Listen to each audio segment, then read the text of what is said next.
It's about time to finish this Dodge up for good. We got the finishing touches behind me, the tailgate, and while we're working on this, hopefully we get the transfer case in and we can put it in the truck and throw some drive shafts in, and then it's officially four-wheel drive swapped. And then we can throw this on, get it painted obviously, but first, it needs some body work. Let me show you. All right, this started out as a spray painted camo tailgate, which I found locally. It's in pretty good shape, not rusty.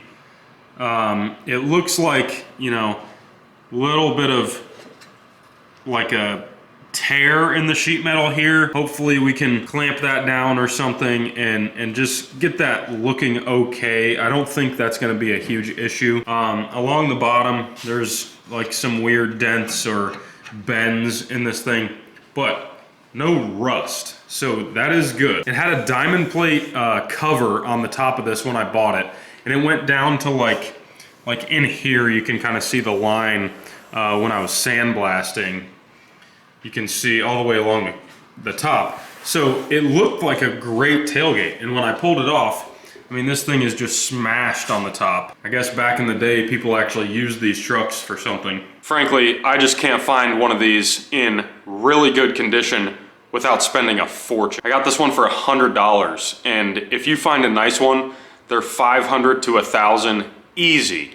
Some people want way more.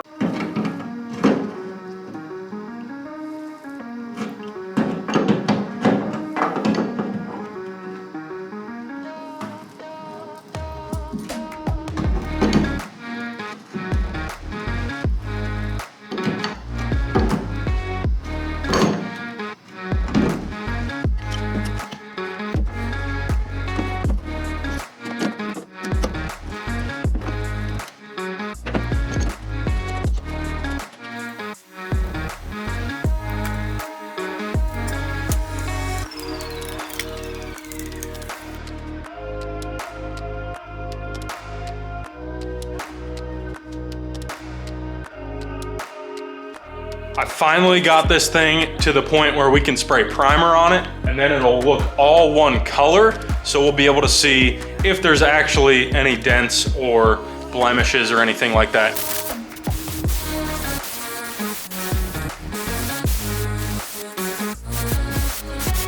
Not sure why this stuff is green, but I guess it's just the first coat of primer and it shouldn't matter.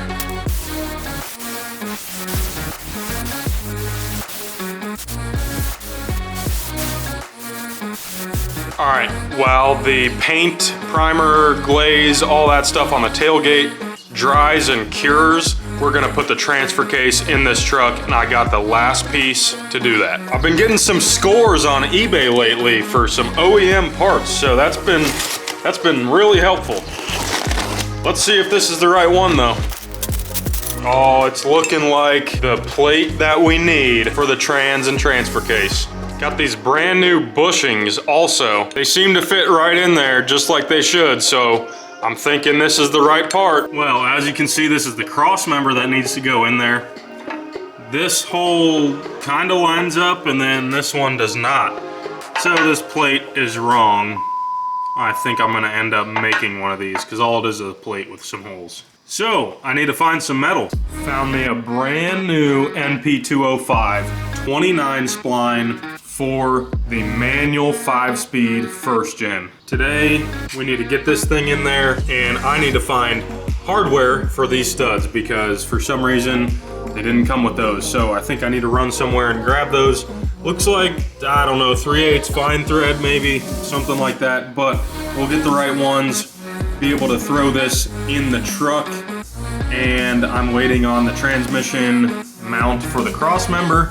But we have the cross member ready to go in right here when I get that in the mail.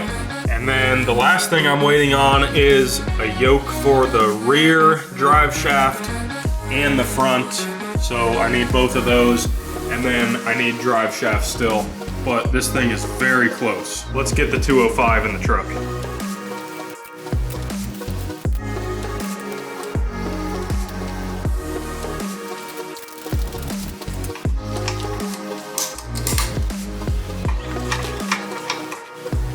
This transmission jack is one of those things from Harbor Freight that is totally worth it. I think it was $100 or $150, but it's gonna come in handy with this 205. Man, this thing is beefy. Does that mean it's not a brand new transmission anymore?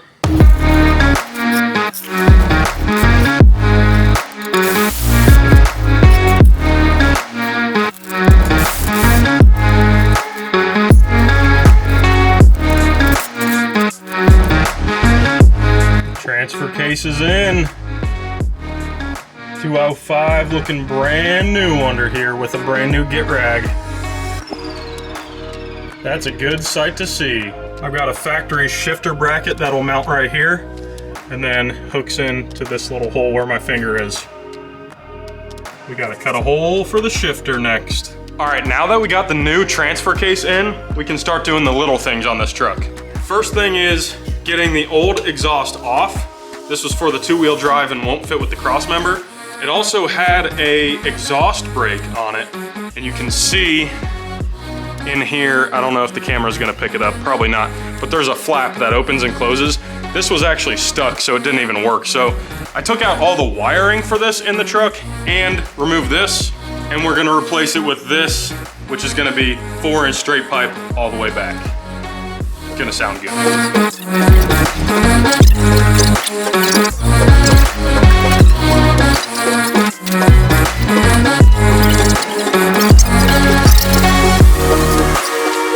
Alright, so here's our front drive shaft. It's a two-piece drive shaft and it slips in and out like that. And it came with U-joints on it. So, it came with this front one, this double cardigan joint back here, which bolts to the yoke in the transfer case. That's easy. This U-joint is a certain size on this end. It is a certain size here, and this is a regular U-joint. But the yoke on the front axle in the truck is for a way bigger U-joint. So I had to go find a combination U-joint, it's called, to fit here, and then bigger yoke on the drive shaft down here.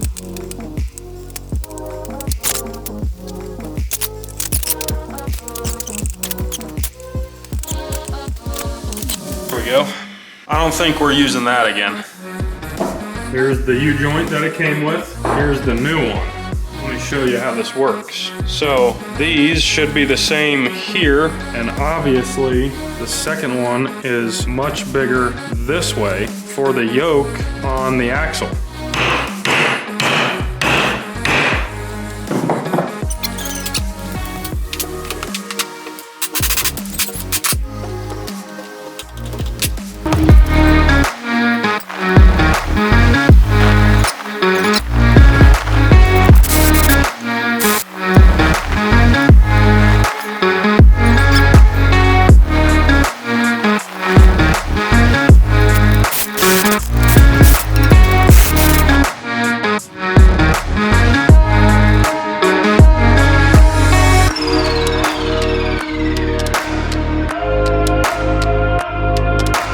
Well, the front drive shaft is in. This Dodge is that much closer to driving. Technically, I could drive it if I put it in 4-wheel drive, but I've got a drive shaft right down here from the old setup that I need to get lengthened. So they're gonna add material to it and put a new tube in the middle of it and use the existing yokes. And that will finish the 4-wheel drive swap, and we are getting the tailgate painted this week. So make sure you stay tuned for that next video, because this thing's ready to roll.